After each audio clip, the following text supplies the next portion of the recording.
Assalomu alaykum aziz kuzatuvchilar. Bugungi video darsimizda telencephalon, ya'ni oxirgi miyani davom ettiramiz.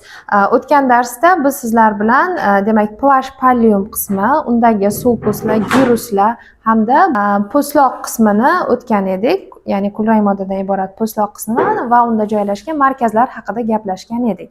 O'sha markazlardan yana ikkita asosiy markaz qolib ketgan ekan. Demak, ulardan birinchisi gyrus precentralisda joylashgan, ya'ni sentral sulkusni oldingi qismida peshona bo'lagida joylashgan gyrus precentralis bu harakatning oliy markazi hisoblanadi. Sulcus centralisdan tepa bo'lakka tomon joylashgan gyrus postcentralis esa sezgining oliy markazi hisoblanadi. Ya'ni oldingi markaziy pushta gyrus precentralisdan har qanaqa harakatimiz analiz sintez qilinib boshlanadi va biza mushaklarimizga jo'natiladi impulslari. Gyrus postcentralisga esa, ya'ni orqa markaziy pushtaga tanamizdagi turli xil sezgilarimiz kelib tugaydi, sezgi yo'llari kelib tugaydi va u yerda analiz sintez bo'ladi. Xo'p, va mana shu gyrus pre va postcentralisdagi markazlar, postcentralisdagi tana a'zolari bo'yicha joylashuv xuddi shunaqa tartibda joylashadi. Gomunculus deydi buni. Gomunculusda o'sha masalan mana bu aynan bitta gyrus precentralis bu tomonda, gyrus postcentralis bu tomonda, faqatgina aynan shu gyrusi olinib frontal kesmaga qo'yilgan rasm hisoblanadi bu.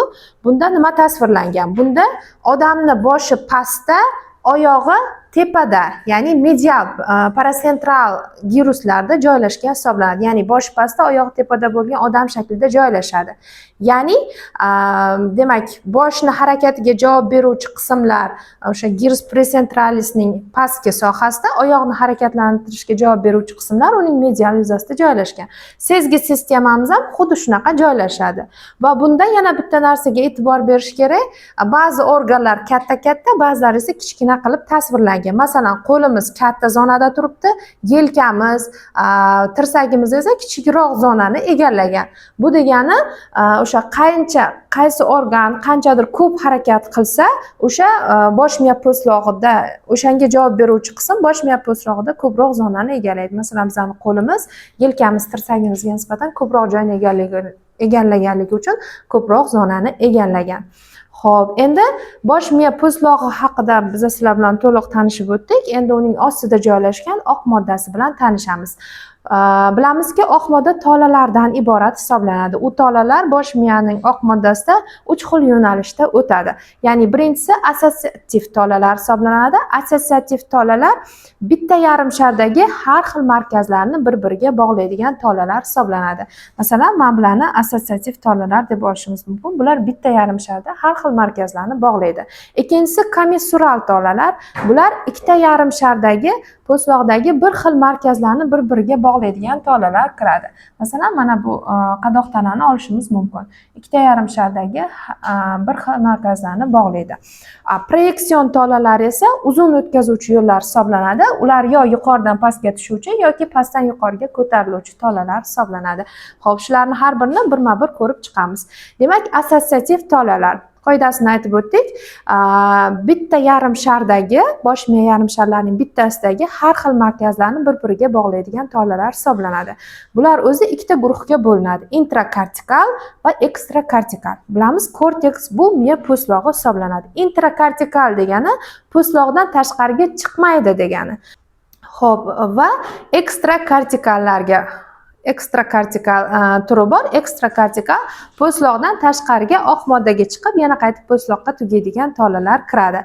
Bular birinchisi fasciculus longitudinalis superior. Xuddi mana shunaqa joylashgan, demak, uzunasiga yuqoriga tutam hisoblanadi. Uzunasiga ketgan yuqoriga tutam peshonani, chakkani hamda ensani bir-biriga bog'laydigan tolalar kiradi bunga.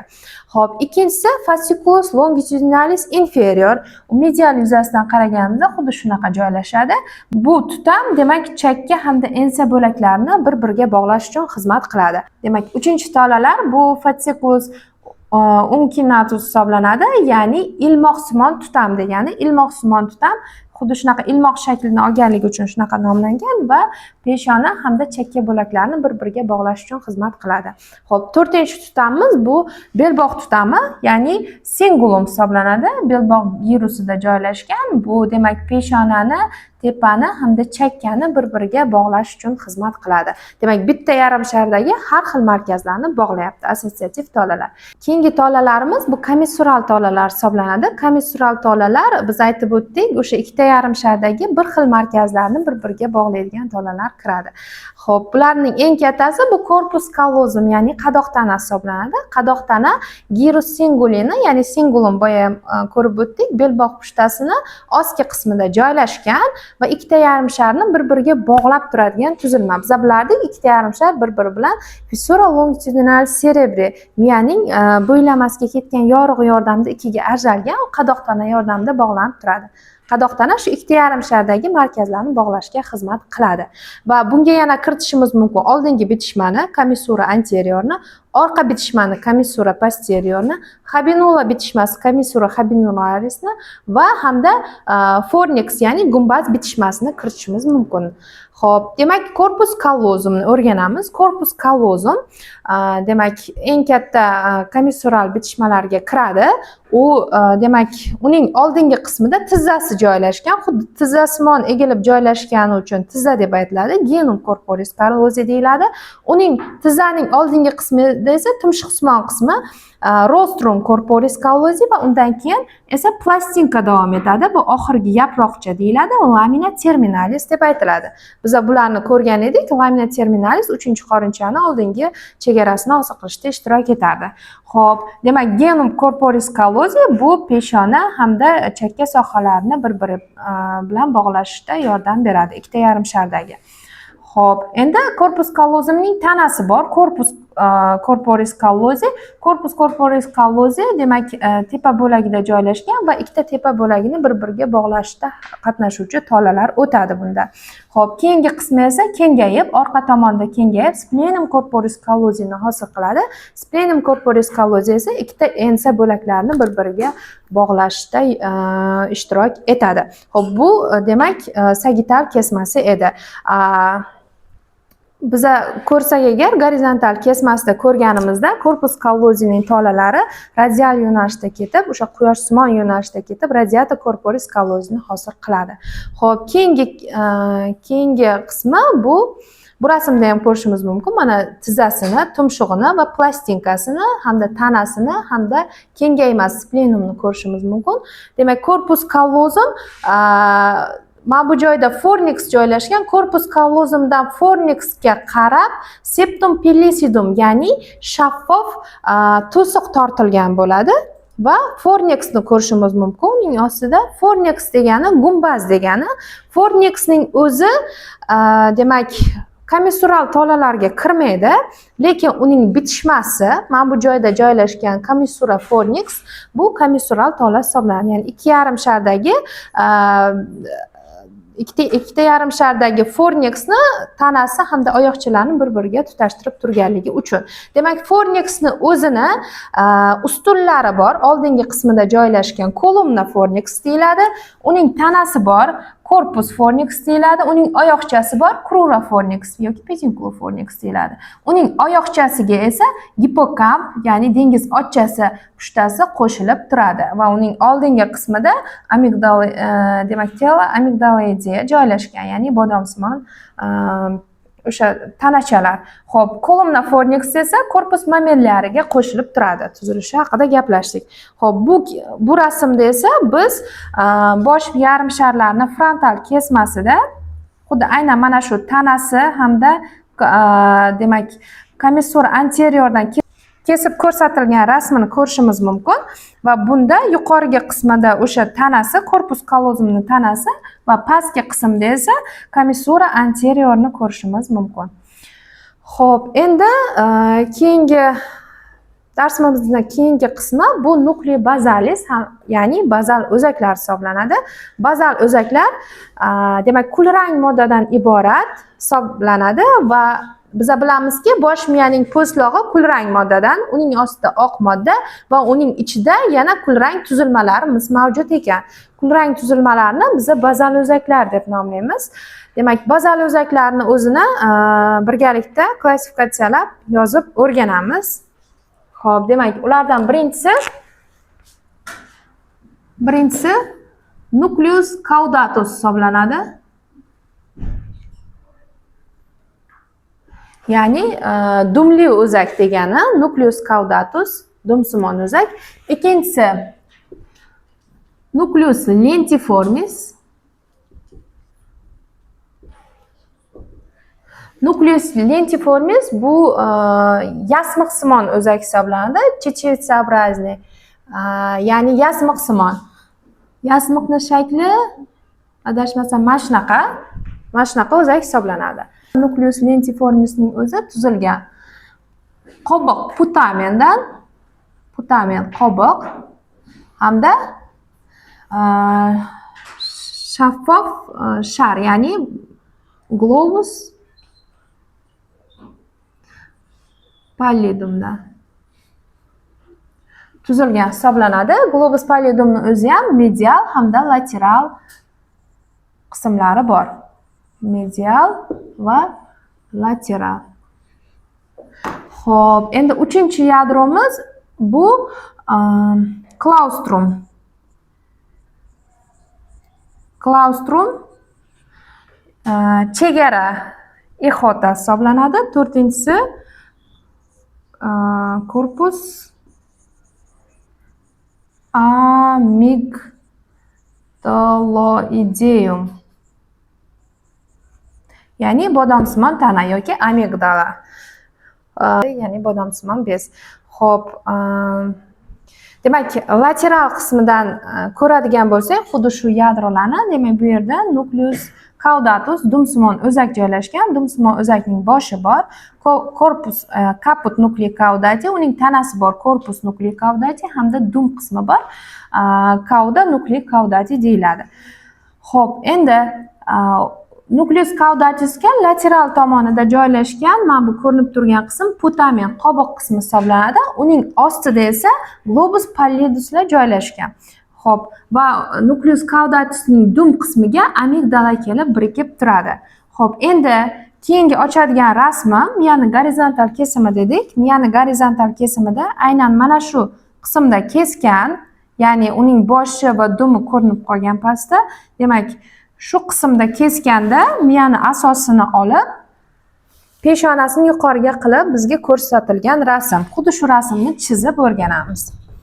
Demak, ikkita yarim shar,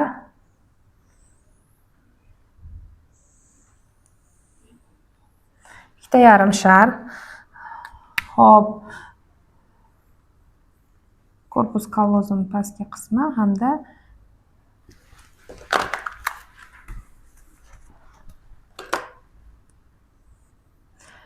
korpus kallozumni spleniumi hamda bu yerda ikkita talamus optikuslarni ko'ramiz orqa tomonida. Ikkita talamus optikusdan keyin bizda mana bu qismda caput nuclei caudati ko'rinadi, ya'ni dumsimon o'zakning boshi ko'rinadi. Xuddi shu joy mana bu joyga to'g'ri keladi. Xo'p, dumsimon o'zakning bosh qismi. Xo'p, undan keyin esa putamenni ko'rishimiz mumkin. Ya'ni qobiq qismi. Putamen qismi, qobiq qismi, mana u. Putamen qobiq qismi va undan keyin ichkariga tomon globus pallidus lateralis hamda globus pallidus medialislarni ko'ramiz. Ozgina kichkinaroq bo'ladi. Demak, globus pallidus lateralis hamda medialislarni ko'ramiz. Xo'p, globus pallidus lateralis, medialis hamda putamen bizga yasmiqsimon o'zak, ya'ni nucleus lentiformisni tashkil qildi. Uning shakli mana shunaqa bo'lganligi uchun, yasmiqqa o'xshaganligi uchun yasmiqsimon o'zak deyiladi. Xo'p, bu rasmda esa aynan mana bu qismlarni tashkil etadi. Endi ihota mana bu chegara degani. ihota aynan chegara yadrosi mana bu qismda joylashgan, ya'ni yasma qismi o'zakdan lateral tomonda va insula, ya'ni orolcha qismidan ichkarida, yasma qismi o'zakdan lateral tomonda joylashgan. Insula po'stlog'i bilan yonma-yon joylashgan ekan. Xo'p, mana bu rasmda to'liqroq ko'ringan. Bu insula qismi. Xo'p, endi bu rasmda biz gorizontal kesmada nucleus lentiformisni, caudatusni, boshi hamda dum qismlarini, dum qismi ko'ringan. Bu yoqda caudatusni, boshi hamda dum qismlarini ko'rdik. Globus pallidus lateralis, medialisini ko'rdik, claustrumni ko'rdik hamda corpus amygdaloideum. Bu rasmda ko'rinmadi, lekin mana bu rasmda corpus amygdaloideum bazal o'zagini ko'ramiz. Bu yerda yana bitta tasvir ko'rinadi. Proyeksion yo'llarining darvozasi hisoblangan, ya'ni yuqoriga ko'tariluvchi va pastga tushuvchi yo'llarning darvozasi hisoblangan ichki kapsula. Kapsula interna. Kapsula interna aynan mana bu qismda joylashgan. Xuddi bumeranga o'xshaydi, ikkita bumeranga. Demak, mana shunaqa holatda joylashadi. Xo'p, uning oldingi qismida, ya'ni ichki kapsulaning oldingi qismida caput nuclei caudati, lateral yuzasida nucleus lentiformis hamda orqa yuzasida, demak, thalamus opticus joylashgan ekan.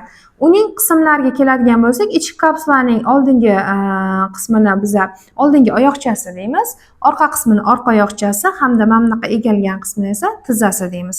Bu yerdan demak proyeksion yo'llar o'tadi, ya'ni ichki kapsula.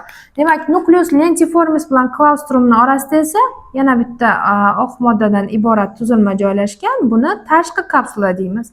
Kapsula eksterna deb ataymiz. Demak, kapsula interna, kapsula eksterna. Xo'p, demak, klaustrumdan tashqarida insulani qobig'ini ostida yana bitta kapsula joylashgan. Bu kapsulani kapsula ekstrema deymiz, ya'ni tashqidan tashqariga kapsula deb nomlanadi. Bu kapsulalar demak oq moddadan iborat tuzilmalar hisoblanadi. Bu yerda ham ko'rishimiz mumkin, mana shunaqasiga ketgan tuzilmani demak ichki kapsula der ekanimiz. Ular bilan bazal o'zaklar haqida gaplashdik. Bazal o'zaklarga bundan tashqari o'rta miyadagi demak qora moddani, substansiya nigrani, kulrang qizil o'zaklarni, nucleus ruberni hamda thalamus opticusni ham kiritishimiz mumkin. Xo'p, yon qorinchalar bilan tanishamiz. Yon qorinchalar demak telencefalonni, ya'ni oxirgi miyani ichida joylashgan suyuqlik saqlovchi bo'shliqlar hisoblanadi. Ular ikkita, birinchi va ikkinchi qorinchalar deyish mumkin yoki yon qorinchalar deb nomlanadi. Yon qorinchalarni demak oldingi shoxi bor, u peshona shoxi hisoblanadi, ya'ni cornu frontalis peshona bo'lagida joylashgan. Demak, markaziy qismi bor, u tepa bo'lagida joylashgan. Demak, chakka shoxi bor, u chakka bo'lagida joylashgan, cornu temporalis deyiladi, hamda ensa shoxi bor, u ensa bo'lagida joylashganligi uchun cornu occipitalis deb nomlanadi. Va bularning bir qancha chegaralari mavjud. Demak, peshona shoxining yuqorigi qismidan bizada demak corpus callosum, yuqorigi va lateral tomondan corpus callosum, pastki tomondan esa nucleus caudatusning boshchasi chegaralab turadi. Medial yuzasini esa septum pellucidum, ya'ni shaffof to'siq, u qadoq tana bilan fornixning o'rtasida joylashgan edi, eslaringizda bo'lsa. Xo'p, endi markaziy qismini yuqorisidan corpus callosumning tanasi, pastidan demak nucleus caudatusning tanasi, medial qismdan esa fornix, ya'ni gumbazning tanasi tashkil qiladi. Xo'p, endi chakka shoxi cornu temporalis shoxiga keladigan bo'lsak, uning yuqorigi tomonidan oq modda, yuqorigi lateral tomondan oq modda, pastki tomondan demak eminentia collateralis, demak anaqalar yon tepachalar, medial tomondan esa gipokamp, ya'ni dengiz zotchasi pushtasi tashkil qiladi. Occipital, cornu occipitalis, ya'ni orqa shoxining yuqorigi va pastki yon tomonlarini hammasini oq modda xuddi gilam singari o'rab turganligi uchun tapetum deb nomlanadi. Hamma qismini oq modda o'rab olgan. Yon qorinchalarning peshona shoxidan foramen intravertebralis teshigi yordamida 3-qorinchaga demak suyuqlik o'tib turadi.